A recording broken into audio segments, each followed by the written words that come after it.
At ground level, Gabbie Guerrero's path to the court looks ordinary. She laces up and races to her happy place. It fills my heart. I really don't know what I would do without it.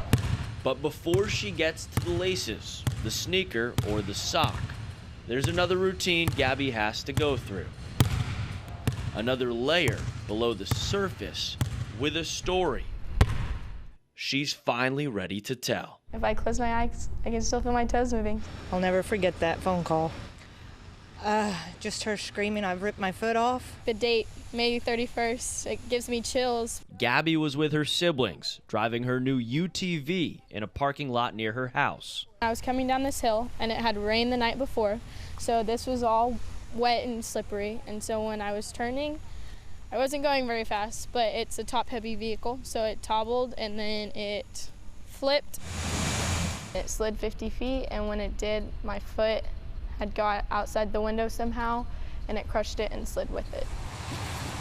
We were looking to find a phone, and when I looked down, I saw my foot and freaked out. I just saw muscle tissue and bones. My first thought was, oh my gosh, am I gonna be able to play basketball again? I heard it so many times that night before she went into the operating room, after she came out and woke up. And she doesn't remember a lot of that, but that's all she talked about. Basketball and life as she knew it was about to completely change. What goes through your mind the first time you hear the doctors use the word amputation?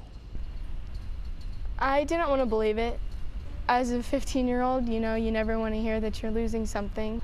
When I found out I was losing 5 toes, that was the low point. I remember crying that whole day. I remember, you know, just thinking about how I wouldn't be able to play basketball because, you know, how are you supposed to jump without toes? Pretty soon, that question became a blessing, finding the answer exactly the motivation Gabbie needed. My one thing was to think about basketball and being on the court with my girls. In your darkest times, when you're in pain or you're tired, you just gotta push. You're gonna just hop towards it with this leg. So she pushed. Okay, am I going to that? Yeah, go to the chair.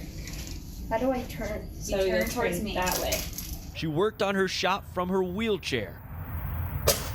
She learned how to walk again. There you go. And then run. Pretty soon, Gabbie was back on the floor at practice. Here we go, Gabbie. Nice. Good job, Gabbie. It felt so good to be out of breath. It felt so good to be tired. Her goal? To play high school basketball again in 2019. You need to have in your head that this is going to be a competitive game, okay? On New Year's Eve, she did it.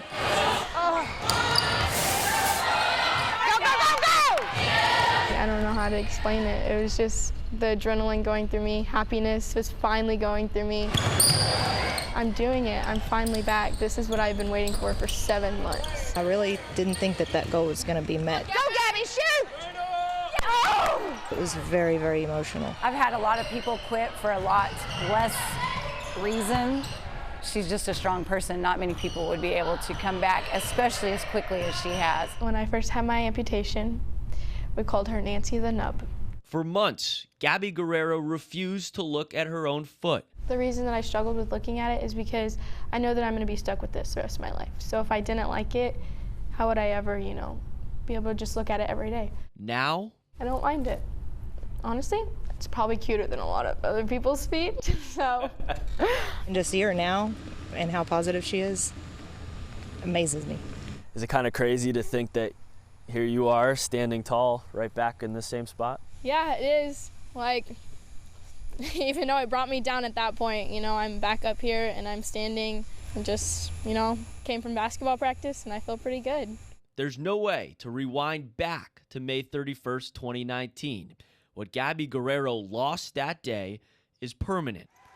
But the spirit she discovered, the will to complete her basketball comeback, that will also be with her for the rest of her life. When I did find out I was losing my toes, I didn't think it was possible. Now that I'm back, I believe anything's possible now.